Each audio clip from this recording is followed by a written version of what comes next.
Hi hello ನಮಸ್ಕಾರ ಸ್ನೇಹಿತರೆ. ಧರ್ಮಸ್ಥಳ ತಲೆಬುರುಡೆ ಪ್ರಕರಣಕ್ಕೆ ಸಂಬಂಧಿಸಿದಂತೆ SIT ತನಿಖೆ ನಡೀತಾ ಇದೆ. ಈ ಹಂತದಲ್ಲಿ ಯಾವ ಮಟ್ಟದಲ್ಲಿ ತನಿಖೆ ನಡೀತಾ ಇದೆ ಈ ಕುರಿತಂತೆ ನಮ್ಮ ಮಾಧ್ಯಮ ಸ್ನೇಹಿತರಾದಂತ ವಿಜಯ್ ಅವರು ಸಹ ಸಂಪರ್ಕದಲ್ಲಿದ್ದಾರೆ. ಅವ್ರನ್ನು ಸಹ ಮಾತಾಡುವ ಪ್ರಯತ್ನ ಮಾಡೋಣ. ಈ ಕುರಿತಂತೆ ಸುದೀರ್ಘವಾಗಿ ಚರ್ಚೆಯನ್ನು ಸಹ ಮಾಡ್ತಾ ಹೋಗೋಣ. ಹಲೋ ನಮಸ್ತೆ ವಿಜಯ್. ನಮಸ್ಕಾರ ಅನಿಲ್.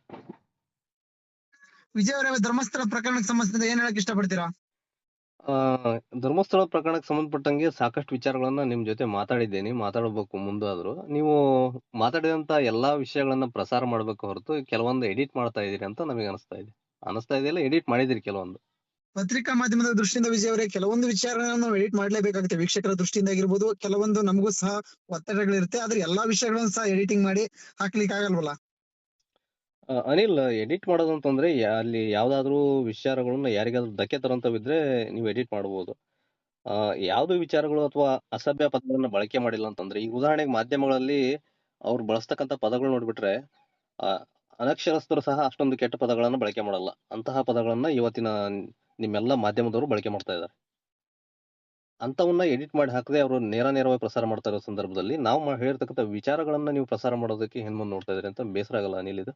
ಇಲ್ಲ ಆ ರೀತಿಯಾಗಿ ನಾವು ಆ ರೀತಿಯಿಂದ ನಮ್ಮ ಚಾನೆಲ್ ಅಲ್ಲಿ ಬರುವಂತ ವಿಚಾರಗಳು ಏನಾಗಿದೆ ಅಂದ್ರೆ, ನೇರವಾಗಿ ಒಂದು ಕ್ಷೇತ್ರದ ಬಗ್ಗೆ ಆಗಿರ್ಬೋದು, ನಿಮ್ಮ ಒಂದು ಹೇಳಿಕೆಗಳಿಂದಾಗಿ ಯಾವುದೇ ರೀತಿಯ ಪ್ರಚೋದನೆ ಕೊಡಬಾರ್ದು. ಹಾಗೆ ನಮ್ಮ ವೀಕ್ಷಕರಿಗೆ ಆ ಕ್ಷೇತ್ರದ ಬಗ್ಗೆ ಇರುವಂತಹ ಒಂದು ನಂಬಿಕೆ ಅಥವಾ ಇದ್ರ ಮೇಲ್ಗಡೆ ಪ್ರಭಾವ ಬೀರಬಾರ್ದು ಅನ್ನೋ ದೃಷ್ಟಿಯಿಂದಾಗಿ ಕೆಲವೊಂದು ವಿಷಯಗಳನ್ನ ಎಡಿಟ್ ಮಾಡಿದೀವಿ. ನಮ್ಮ ಒಂದು ವೀಕ್ಷಕರ ದೃಷ್ಟಿಯಿಂದ ಸಹ ಎಡಿಟ್ ಮಾಡಿದ್ವಿ. ಬಿಟ್ರೆ ನಾವು ಒಂದು ಸತ್ಯತೆಯನ್ನು ತೋರಿಸುವಂತಹ ಪ್ರಯತ್ನವನ್ನ ನಿಮ್ಮ ಒಂದು ಜೊತೆಗೆ ನಾವು ಒಂದು ವಾದ ವಿವಾದಗಳಿಗೆ ಇರುವಂತಹ ಸಂದರ್ಭದಲ್ಲಿ ವೀಕ್ಷಕರಿಗೂ ಸಹ ಒಂದು ನೇರವಾಗಿ ಒಂದು ವಿಷಯವನ್ನು ತಲುಪಿಸುವಂತ ಪ್ರಯತ್ನ ಮಾಡಿದ್ವಿ ವಿಜಯ್ ಅವರೇ. ಅನಿಲ್, ನೀವು ಯಾವುದೇ ವಿಚಾರ ಪ್ರಸಾರ ಮಾಡೋ ಸಂದರ್ಭದಲ್ಲಿ ಯಾವುದೇ ಒಂದು ಸೈಡ್ ನಲ್ಲಿ ಇಟ್ಕೊಂಡು ವಿಷಯಗಳನ್ನ ಪ್ರಸಾರ ಮಾಡತಕ್ಕಂಥದ್ದು ಮಾಧ್ಯಮಗಳ ಕರ್ತವ್ಯ ಅಲ್ಲ ಅದು. ಯಾಕಂತಂದ್ರೆ ಎಲ್ಲರ ಬಗ್ಗೆ ಅಥವಾ ಎಲ್ಲಾ ಕುರಿತಾಗಿ ಎಲ್ಲಾ ದೃಷ್ಟಿಕೋನದಲ್ಲೂ ಸಹ ಒಂದು ತನಿಖೆ ಅಥವಾ ಒಂದು ವಿಷಯವನ್ನ ನೀವು ಚರ್ಚೆ ಮಾಡಬೇಕಾಗುತ್ತೆ. ಏಕಮುಖವಾಗಿ ಒಂದೇ ರೀತಿಯಲ್ಲಿ ನೀವು ಒಂದೇ ದೃಷ್ಟಿಕೋನದಲ್ಲಿ ಅಂದ್ರೆ ಒಂದೇ ದೋಣಿ ಮೇಲೆ ಹೋಗ್ತಕ್ಕಂಥದ್ದು ಈ ಸಂದರ್ಭ ಇಂತಹ ತನಿಖೆ ಸಂದರ್ಭ ಸೂಕ್ತ ಅಲ್ಲ ಅಂತ ನನ್ನ ಅನಿಸಿಕೆ. ಇಲ್ಲ, ನಿಮ್ಮ ದೃಷ್ಟಿಕೋನದಲ್ಲಿ ನಾವು ನೇರವಾಗಿ ಹೋಗಕ್ ಆಗಲ್ಲ ವಿಜಯ್. ಏನಾಗುತ್ತೆ ಅಂದ್ರೆ, ನೀವ್ ಏನ್ ಮಾಡ್ತೀರಿ ಅಂದ್ರೆ, ಈ ತಲೆಬುರುಡೆ ಪ್ರಕರಣಕ್ಕೆ ಸಂಬಂಧಿಸಿದಂತೆ ಈ ಧರ್ಮಸ್ಥಳದ ಮೇಲೆ ಇರುವಂತಹ ಒಂದು ಅನೇಕ ಪ್ರಚಾರಗಳು ಅಪಪ್ರಚಾರಗಳು ಆಗ್ತಾ ಇದಾವೆ. ಆ ಬುರುಡೆ ಪ್ರಕಾರವಾಗಿ ಬಂದ್ರು ಸಹ ಲಾಸ್ಟಿನಾಗಿ ಇವ್ರು ಬಂದ್ರು, ಬುರುಡೆ ಪ್ರಕರಣದ ಬಗ್ಗೆ ಫುಲ್ ಡೀಟೇಲ್ ಆಗಿ ಮಾಡಿದ್ರು, ಅದು ಸಹ ಅಲ್ಲಿಗೆ ಸ್ತಬ್ಧವಾಗಿತ್ತು. ಮತ್ತೆ ಈಗ SIT ಅವರೇ ನೇರವಾಗಿ ಹೋಗ್ತಾ ಇದಾರೆ. ಇದೇನಾಗುತ್ತೆ ಅಂದ್ರೆ, ಪದೇ ಕ್ಷೇತ್ರದ ಮೇಲಾಗಿರ್ಬೋದು, ಅಲ್ಲಿರುವಂತಹ ಭಕ್ತಾದಿಗಳ ಮೇಲೆ ಒಂದು ಗೊಂದಲದ ವಾತಾವರಣ ಸೃಷ್ಟಿ ಆಗ್ತಾ ಇದೆ. ನಿಮ್ ಏನಂತೀರ, ನೀವು ನೇರವಾಗಿ ತನಿಖೆ ಆಗ್ಲಿ ಅಂತ ಇದ್ರ. ಬಿಟ್ರೆ ಇದರಿಂದಾಗಿ ಕ್ಷೇತ್ರಕ್ಕೆ ಆಗುವಂತಹ ಹಾಗೆ ಕ್ಷೇತ್ರದ ಮೇಲೆ ನಂಬಿಕೆ ಇರುವಂತಹ, ಯಾಕಂದ್ರೆ ಇವೆಲ್ಲ ಪ್ರಕರಣಗಳು ಒಂದು ನಿಟ್ಟಿನಲ್ಲಿ ಎಷ್ಟೋ ಶತಮಾನಗಳಿಂದ ನಡೆಸ್ಕೊಂಡು ಬಂದಂತಹ ಒಂದು ಕ್ಷೇತ್ರದ ಮೇಲೆ ಒಂದು ಕಪ್ಪು ಚುಕ್ಕಿಯಾಗಿದೆ. ಹಾಗೆ ಕೆಲವೊಂದು ವೀಕ್ಷಕರ ಒತ್ತಡವೂ ಸಹ ನಮಗಿದೆ. ಒಂದು ವೀಕ್ಷಕರು ಏನಂದ್ರೆ, ಈ ಒಂದು ತೋರಿಸುವ ಮಟ್ಟದಲ್ಲಿ ನಮ್ಮ ಕ್ಷೇತ್ರಕ್ಕೆ ಯಾವುದೇ ರೀತಿಯಂತಹ ಅಪಪ್ರಚಾರ ಆಗ್ಬಾರ್ದು ಅನ್ನೋ ದೃಷ್ಟಿಕೋನದಿಂದ ಸ್ವಲ್ಪ ಕೆಲವೊಂದು ವಿಷಯಗಳನ್ನ ನಾವು ಶಬ್ದವಾಗಿ ಸತ್ಯತೆಯನ್ನು ಹೊರಬರ್ಬೇಕನ್ನೋ ದೃಷ್ಟಿಕೋನದಿಂದ ತೋರಿಸ್ತಾ ಇದ್ದೀವಿ ವಿಜಯ್ ಅವರೇ. ಯಾವ್ದು ಅನಿಲ್, ಯಾವ್ದು ಸತ್ಯತೆ ನಿಮ್ಮ ದೃಷ್ಟಿಕೋನದಲ್ಲಿ? ಹಾಗಾದ್ರೆ SIT ತನಿಖೆ ಮಾಡ್ತಕ್ಕಂಥದ್ದು ಸರಿನಾ ಅಂತೀರಾ ಅಥವಾ ತನಿಖೆ ನಿಲ್ಸಿ ಹೋಗ್ತಕ್ಕಂಥದ್ದು ಸರಿ ಅಂತೀರಾ ಅನಿಲ್ ನಿಮ್ ದೃಷ್ಟಿಕೋನದಲ್ಲಿ? ಇಲ್ಲ, ನೀವು ಈಗ ಹೇಳ್ಬೇಕಂದ್ರೆ, ಈಗ ಬುರುಡೆ ಪ್ರಕರಣಕ್ಕೆ ಸಂಬಂಧಿಸಿದಂತೆ ಎಲ್ಲ ಹೋರಾಟಗಾರ ಇರ್ಬೋದು, ಅದು ಮಾಡ್ತಕ್ಕಂಥ ಪ್ರತಿಯೊಂದು ವಿಷಯ ಸಹ ಒಪ್ಕೊಳ್ಳಿಕ್ ಸಾಧ್ಯ ಆಗಲ್ಲ. ಯಾಕಂದ್ರೆ ಕ್ಷೇತ್ರದ ಬಗ್ಗೆ ಅವ್ರು ಯಾವುದೇ ರೀತಿಯಿಂದಲೂ ಸಹ ಆ ಕ್ಷೇತ್ರವನ್ನೇ ನಾವು JCB ಇಂದ ಕೇಳ್ತೀವಿ ಇಂತ ಹೇಳಿಕೆಯನ್ನು ಸಹ ಕೊಟ್ಟರು ಸಹ ಅವ್ರು ಯಾವುದೇ ರೀತಿಯಿಂದಲೂ ಸಹ ನಮ್ಮ ಒಂದು ಕಾವಂದ್ರೆ ಯಾವುದೇ ಪ್ರತಿಕ್ರಿಯೆಯನ್ನು ಸಹ ನೀಡಲ್ಲ. ಯಾಕಂದ್ರೆ ಕ್ಷೇತ್ರದ ಬಗ್ಗೆ ಸತ್ಯ ತಿಳಿಲಿ, ಅವಾಗೊಂದನ್ನು ಸಹ ಅವ್ರು ಹೇಳ್ತಾ ಇದಾರೆ, ಸತ್ಯವನ್ನು ಹೊರಬರುವಂತ ಪ್ರಯತ್ನ ಆಗ್ಬೇಕಂತಿದ್ದಾರೆ. ಬಿಟ್ರೆ ಯಾವ್ದು ಸಹ ತನಿಖೆಗೆ ವಿರೋಧವನ್ನು ವ್ಯಕ್ತಪಡಿಸಿಲ್ಲ.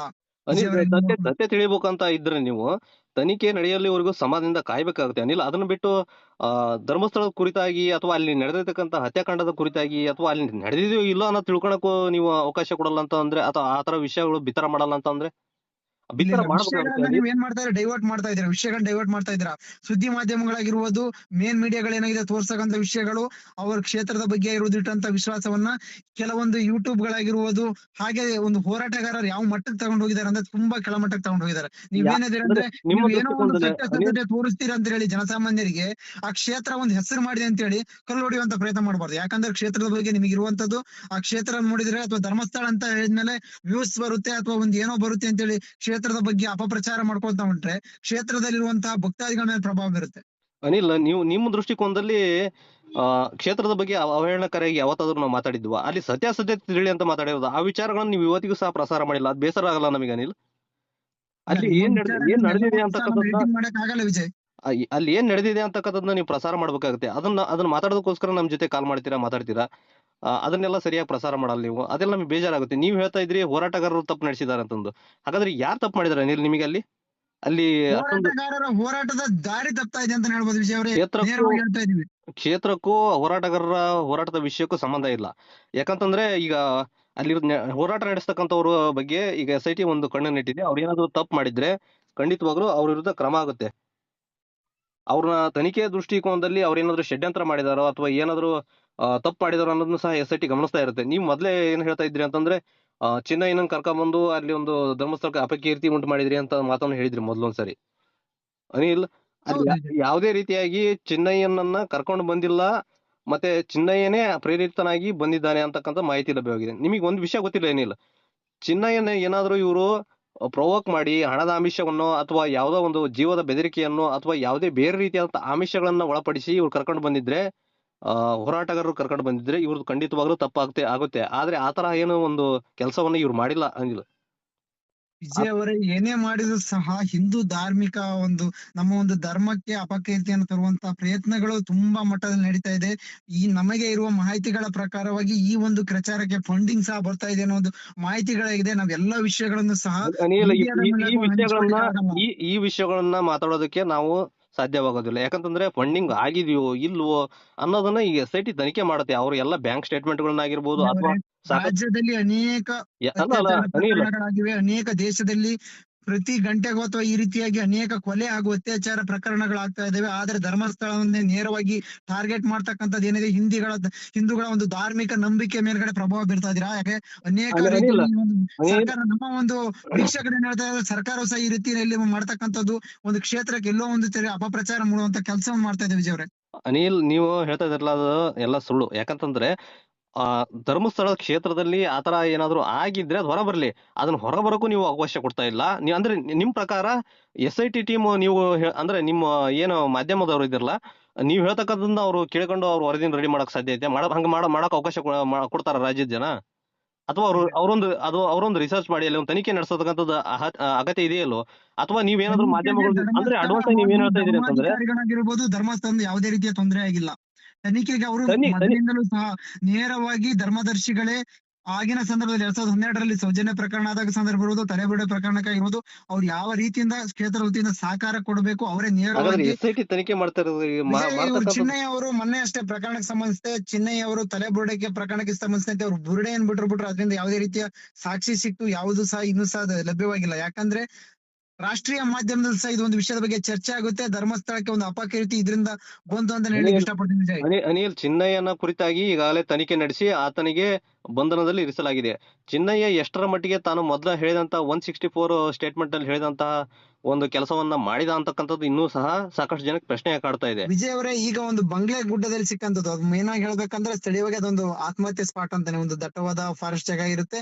ಹಾಗಿರೋದ್ರಿಂದ ಅಲ್ಲಿ ಮೂಳೆಗಳು ಸಿಕ್ಕಂತದ್ದು ಏನಾಗಿದೆ, ಅಲ್ಲಿ ಆತ್ಮಹತ್ಯೆ ಮಾಡ್ಕೊಳ್ಳಾಗಿದೆ ಅಂತಾನೆ ಒಂದು ಮಾಹಿತಿ ಇದೆ. ನಿಮ್ಗೆ ಯಾವ ರೀತಿ ಮಾಹಿತಿ ಇದೆಯೋ ನಮ್ಗೆ ಗೊತ್ತಾಗ್ತಾ ಇಲ್ಲ. ಅನಿಲ್, ಅದ ಆತ್ಮಹತ್ಯೆ ಸ್ಪಾಟ್ ಅಂತಂದು ಯಾರು ಹೇಳಕ್ ಸಾಧ್ಯ ಇಲ್ಲ. ನೀವು ಹೇಳ್ತಾ ಇರ್ತಕ್ಕಂಥದ್ದು ಆತ್ಮಹತ್ಯೆ ಸ್ಪಾಟ್ ಆಗಿದ್ರೆ ಒಂದೇ ಜಾಗದಲ್ಲಿ 7-8 ಮೂಳೆಗಳು ಸಿಗೋಕೆ ಅವಕಾಶನೇ ಇರ್ತಾ ಇರ್ಲಿಲ್ಲ.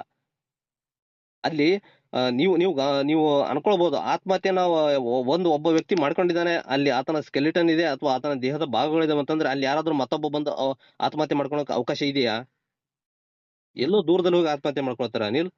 ವಿಜಯ್, ಹಾಗೆ ಏನಾಗಿದೆ ಅಂದ್ರೆ, ನಾನ್ ಹೇಳ್ತಕ್ಕಂಥದ್ದು ಏನಾಗಿದೆ ಅಂದ್ರೆ ವಿಜಯ್, ಈಗಿನ ಒಂದು ವಿಚಾರಣೆಗೆ ಸಂಬಂಧಪಟ್ಟಂತೆ ಇಷ್ಟು ವರ್ಷಗಳಿಂದ ಇಲ್ದಂತದ್ದು ನನ್ನ ಪ್ರಕಾರವಾಗಿ ಹೊರಗಡೆಯಿಂದ ತಂದ್ಬಿಟ್ಟು ಈ ಮೂಲೆಗಳನ್ನ ಇಲ್ಲಿ ಹಾಕಿದಾರೋ ಅಥವಾ ಏನಾಗಿದೋ ಅದು ಒಂದು SLT ವರದಿ ಮುಖಾಂತರ ಗೊತ್ತಾಗುತ್ತೆ. ಯಾಕಂದ್ರೆ ಈ ರೀತಿಯಾಗಿ ಒಂದೇ ಜಾಗದಲ್ಲಿ ಇಷ್ಟು ದಿನ ಇಲ್ದಂತದ್ದು, ಈಗ 12-15 ವರ್ಷ ಇಲ್ದಂತದ್ದು, ಈಗ ತಕ್ಷಣ SIT ಬಂದಾಗ ಯಾವ ರೀತಿ ಗುರುತಿಗೆ ಸಾಧ್ಯ? ನಿಮ್ಮೂರ್ ಫಾರೆಸ್ಟ್ ಅಲ್ಲಾದ್ರೆ ಹಿಂಗೆ ಮೇಲ್ಗಡೆ ಬಂದು ಮೂಳೆಗಳನ್ನ ಒಗ್ಲಿಕ್ಕೆ ಸಾಧ್ಯ ಇದೆಯಾ? ಅನಿಲ್, ಇಷ್ಟು ದಿವಸ ಅಲ್ಲಿ ಇರ್ಲಿಲ್ಲ ಅನ್ನೋದಕ್ಕೆ ಯಾರು ಸಹ ಅಲ್ಲಿ ಹುಡುಕಿಲ್ಲ ಅನಿಲ್. ನೀವು ಈಗ ಹೇಳ್ತಾ ಇರ್ತಕ್ಕಂಥದ್ದು ಅಲ್ಲಿ ಮೂಳೆಗಳು ನೀವೇನಾದ್ರೂ ಅಲ್ಲಿ ಹೋಗಿ ಹುಡುಕ್ತಾ ಇದ್ರಿ ಅನಿಲ್ ಮೊದ್ಲೇನಾದ್ರು? ಹುಡುಕ್ತಾ ಇರ್ಲಿಲ್ಲ. ಸ್ಥಳೀಯವಾಗಿ ಏನಾಗಿದೆ ವಿಜಯ್, ಸ್ಥಳೀಯರು ಈಗಿನ ಯಾರು ಒಂದು ಯಾರು ನೋಡಿದಾರೆ ಕಾಲಘಟ್ಟದಲ್ಲಿ ಅನಿಲ್? ನೀವು ಅಲ್ಲಿ ಎಲ್ಲಿದ್ದೀರಾ? ಅಲ್ಲಿ ಸ್ಥಳೀಯವಾಗಿ ಅದೊಂದು ಮೇನ್ ರೋಡ್ಗೆ ಅಥವಾ ಒಂದು ಅಲ್ಲಿನ ಒಂದು ಮುಖ್ಯ ದಾರಿಗೆ ಹತ್ತಿರದಲ್ಲಿದೆ. ಯಾಕಂದ್ರೆ ಆ ಪ್ಲೇಸ್ ಮುಖ್ಯ ದಾರಿ ಹತ್ತಿರದ ಇದೆ. ಅಲ್ಲಿ ಸ್ಥಳೀಯರು ಸ್ಥಳೀಯವಾಗಿ ಯಾರು? ಓಡಾಡತಕ್ಕಂಥವ್ರಾಗಿರ್ಬೋದು, ಆ ಒಂದು ಅಲ್ಲಿನ ಸ್ಥಳೀಯರಿಗೆ ಯಾರಿಗಾದ್ರೂ ಸಹ ಕಾಣ್ದಂಗೆ ಅಂತ ಮೂಳೆಗಳು ಈಗ ತಕ್ಷಣವಾಗಿ SITಗೆ ಸಿಗ್ತಾವಂದ್ರೆ ಹೇಗ್ ನಂಬಲಿಕ್ಕೆ ಸಾಧ್ಯ ಆಗುತ್ತೆ? ಅನಿಲ್ ಅಲ್ಲಿ ಯಾರು ಸಹ ಸ್ಥಳೀಯರು ಆ ಒಂದು ನಿರ್ಜನ ಪ್ರದೇಶಕ್ಕೆ ಹೋಗ್ಲೇ ಇಲ್ಲ ಅಂತಾನೆ ನಿಮ್ದು ವಾದನ ಹೇಗೆ? ಅನಿಲ್, ಅಲ್ಲಿ ಯಾರಾದ್ರೂ ಮೂಳೆಗಳನ್ನು ತಂದು ಹಾಕಿದ್ರೆ ಮೂಳೆಯಲ್ಲಿರ್ತಕ್ಕಂತಹ ಕುರುಹುಗಳು ಮಣ್ಣಿನ ಅಂಶವನ್ನ ಮತ್ತು ಆ ಭೂಮಿಯ ಮಣ್ಣಿನ ಅಂಶವನ್ನ SIT ಒಂದು ತುಲನೆ ಮಾಡುತ್ತೆ. ಅಂದ್ರೆ ಅವುಗಳನ್ನ ಪರೀಕ್ಷೆಗೊಳಪಡಿಸಿ ಈ ಮೂಳೆಗಳು ಎಲ್ಲಿಂದ ಬಂದವು ಆ ಮಣ್ಣಿನ ಸ್ಯಾಂಪಲ್ನ ತಗೊಳ್ಕೊಳ್ಳುತ್ತೆ. ಅದು ಎಲ್ಲಿಂದ ಬಂತು ಒಂದೊಂದು ಗುರುತಿಸುತ್ತೆ. ಅದು SIT ಜ್ಞಾನಕ್ಕೆ ಇರುತ್ತೆ ಅನಿಲ್. ನೀವೇ ಏಕಾಏಕಿ ಮಲೆನಾಡು ಮೂಳೆಗಳೇ ಈಗ ಇರ್ಲಿಲ್ಲ. ವಿಜಯ್ ಅವರೇ ಹೇಳ್ತೀನಿ ಕೇಳಿ. ಮಲೆನಾಡು ಮತ್ತು ಅರೆ ಮಲೆನಾಡು ಪ್ರದೇಶರು ಇದಕ್ಕೂ ಸಹ ದಟ್ಟವಾದ ಕಾಡುಗಳಿದೆ. ಅಲ್ಲಿನ ಸ್ಥಳೀಯರು ಏನಂದ್ರೆ ಆ ಒಂದು ಅರಣ್ಯದಲ್ಲಿ ಒಂದು ಗೋವುಗಳನ್ನ ಸಾಕ್ಲಿಕ್ಕೂ ಅಥವಾ ಗೋವುಗಳನ್ನ ನೋಡ್ಕೊಂಡು ಹೋಗ್ತಾ ಇರ್ತಾರೆ. ಇಲ್ಲಿಯೂ ಸಹ ಒಂದು ಸ್ಥಳೀಯರು ಓಡಾಡಿರುವಂತ ಜಾಗಗಳೇ ಅವು. ಯಾರು ಸಹ ಹೋಗ್ನಲ್ದಂತಹ ದತ್ತವಾದಂತಹ ಕಾಡುಗಳು ಅಂತ ಹೇಳಲಿಕ್ಕೆ ಸಾಧ್ಯ ಇಲ್ಲ. ಅನಿಲ್, ಈ ತೋರಿಸಿದ್ದಾರೆ ಈ ಅನ್ನೋ ಭಾವನೆ ವಿಚಾರಗಳು ಬರ್ತಾ ಇದೆ. ಈ ವಿಚಾರಗಳು ಇದೆಯಲ್ಲ 100ಕ್ಕೆ 100 ನೀವು ಹೇಳ್ತಕ್ಕಂಥ ವಿಚಾರಗಳು ಸುಳ್ಳು ಅನಿಲ್. ಯಾಕಂತಂದ್ರೆ ಅಲ್ಲಿ ಲಭ್ಯವಾಗಿರ್ತಕ್ಕಂಥ ಮೂಳೆಗಳನ್ನ ಪರೀಕ್ಷೆಗೊಳಪಡಿಸ್ತಾರೆ. ಅದು ಸತ್ಯಾಸತ್ಯತೆ ಗೊತ್ತಾಗುತ್ತೆ ಅನಿಲ್. ಅಲ್ಲಿವರೆಗೂ ನಾವು ಈ ವಿಚಾರಗಳನ್ನ ಹೇಳ್ತಕ್ಕಂಥದ್ದು ತಪ್ಪಾಗುತ್ತೆ ಅನಿಲ್. ಯಾಕಂತಂದ್ರೆ ಅಲ್ಲಿ ಮೂಳೆಗಳನ್ನ ಯಾರೋ ತಂದು ಹಾಕಿದಾರೆ ಅಂತಕ್ಕಂಥದ್ದು ಇದೆಯಲ್ಲ, ಇದು ಒಂದು ಇದು ಮೂಳೆ ತಂದು ಹಾಕಿದ್ರೆ ಖಂಡಿತವಾಗ್ಲೂ ಷಡ್ಯಂತ್ರ ಆಗುತ್ತೆ. ಅದು ಹೋರಾಟಗಾರರಿಗೂ ಅಥವಾ ಆಗಿರ್ಬೋದು, ಯಾರೋ ಆಗಿರ್ಬೋದು, ಈ ಕೆಲಸವನ್ನು ಮಾಡಿದ್ರೆ ಅವ್ರಿಗೆ ಶಿಕ್ಷೆನೂ ಸಹ ಆಗುತ್ತೆ. ಈ ಅರಿವು ಅವ್ರಿಗೆ ಇದ್ದೇ ಇರುತ್ತೆ ಅನಿಲ್. ನೀವ್ ಹೇಳ್ತಕ್ಕಂಥ ರೀತಿಯಲ್ಲಿ ಎಲ್ಲಿಂದನೋ ಮೂಳೆಗಳನ್ನ ತಂದು ಹಾಕಿರ್ತಕ್ಕಂಥವಲ್ಲ. ಹಾಗೇನಾದ್ರೂ ತಂದು ಹಾಕಿದ್ರೆ ಒಂದು ಮೂಳೆ ಬಿದ್ದಂತ ಜಾಗದಲ್ಲಿ ಎಷ್ಟು ದಿವಸದಿಂದ ಬಂದು ನೆಲಕ್ಕೆ ಅಪ್ಪಳಿಸಿದೆ, ಆ ಹೊಸ ಕುರುಹು ಇದೆಯೋ ಅಥವಾ ಹಳೆ ಕುರುಹು ಇದೆ ಅಂತಕ್ಕಂಥದ್ದನ್ನ ಜನ ಸಾಮಾನ್ಯರು ಸಹ ಅಂದಾಜು ಮಾಡ್ತಾರೆ. ಅಂತಹದ್ನ SIT ಅಂದಾಜು ಮಾಡೋದಿಲ್ಲ. ಈಗ ಒಂದು ಮೂಳೆ ಬಿದ್ದಿದೆಯಪ್ಪ ಅಂತಂದ್ರೆ ಅದು ಬಿದ್ದು ಸಾಕಷ್ಟು ವರ್ಷಗಳಾಗಿದ್ರೆ ನೆಲಕ್ಕೆ ಅಪ್ಪಳಿಸಿ ಕುಂತಿರುತ್ತೆ. ಅಲ್ಲಿ ಒಂದು ಗುರುತು ಇರುತ್ತೆ ಅದನ್ನ ಎತ್ತಿದಂತ ಸಂದರ್ಭದಲ್ಲಿ. ಅದ್ ಯಾರೋ ರೀಸೆಂಟ್ ಆಗಿ ಹಾಕಿರ್ತಕ್ಕಂಥದ್ದಾಗಿದ್ರೆ ಅದ್ ನೆಲದಲ್ಲಿ ಗುರುತು ಇರೋದಿಲ್ಲ, ಅದು ಮೇಲ್ಗಡೆ ಭಾಗದಲ್ಲೇ ಇರುತ್ತೆ. ಅಲ್ಲ ಅವ್ರಿಗೆ ಅನಿಲ್, ಏನಾಗುತ್ತೆ ಅಂದ್ರೆ ನೀವ್ ಹೇಳಿಕೆ ಕೊಡ್ತಕ್ಕಂಥದ್ದು ಸೋಷಿಯಲ್ ಮೀಡಿಯಾಗಳಲ್ಲಿ ಪೋಸ್ಟ್ ಮಾಡ್ತಕ್ಕಂಥದ್ದು ಅಥವಾ ಒಂದು ಈಗ ಬುರುಡೆಗಳು ಸಿಗ್ತಾ ಇದೆ ಅನ್ನುವ ಒಂದು ಪೋಸ್ಟ್ ಗಳನ್ನ ಹಾಕುತ್ತಾ ಅಥವಾ ಯಾರೋ ಮೇಲ್ಗಡೆ ಅನಿಲ್, ವಿಚಾರಣೆಗೂ ಪರೋಕ್ಷ ಮೊದಲು ಬೆಟ್ ಮಾಡಿ ವಿಚಾರಣೆಗೂ ತೋರಿಸೋದು ವಿಚಾರಣೆಗೂ ಮೊದಲು ತಪ್ಪು ಮಾಹಿತಿಗಳನ್ನ ಪ್ರಸಾರ ಮಾಡ್ತಕ್ಕಂಥವ್ರು ಯಾರು ಅಂತಕ್ಕಂಥದ್ದು ಮಾಧ್ಯಮಗಳೇ.